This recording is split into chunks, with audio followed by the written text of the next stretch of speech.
যুবকের কালো হাত ঘুরিয়ে দাও, ঘুরিয়ে দাও।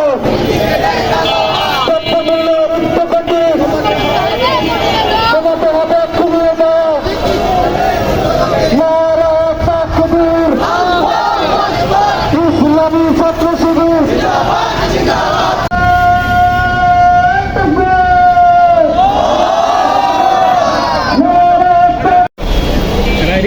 আসসালামু আলাইকুম। ছাত্র শিবিরের পক্ষ থেকে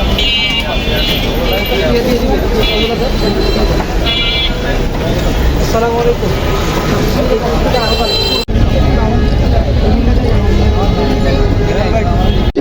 দিনের বেলা হোটেল মোটেল না খুলে পারলেই না খোলা উচিত।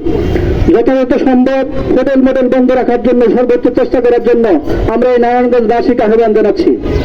এই রমজান মাসে ছাত্রদের প্রতি আহ্বান জানাচ্ছি, প্রিয় ছাত্রবৃন্দ, প্রিয় ছাত্র ভাইরা, এই রমজান মাসে আমরা নিজেদের কোরআন শিক্ষাকে আরো বেশি গুরুত্ব দিতে পারি।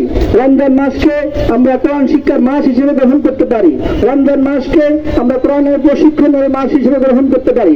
সর্বশেষ প্রিয় ভাইরা, এই রমজান মাসে আমরা নিজেদের আমলকে আরো বেশি সুন্দর করতে পারি। আরো বেশি সুন্দর করার জন্য আপনাদের কাছে সে আহ্বান জানাচ্ছি।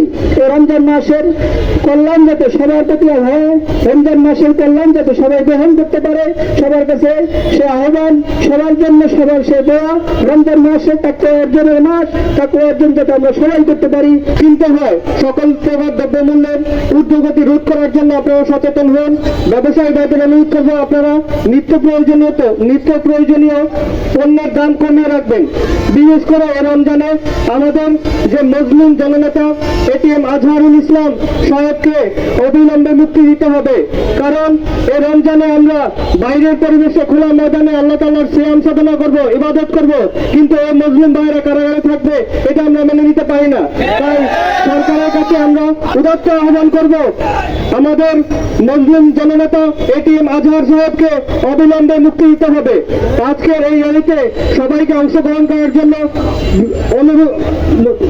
ধন্যবাদ জানাচ্ছি এবং সামনের দিনে আমাদের সকল প্রোগ্রামে আপনাদেরকে স্বতঃস্ফূর্তভাবে অংশগ্রহণের উদাত্ত আহ্বান জানিয়ে আজকের প্রোগ্রাম এখানে শেষ করছি।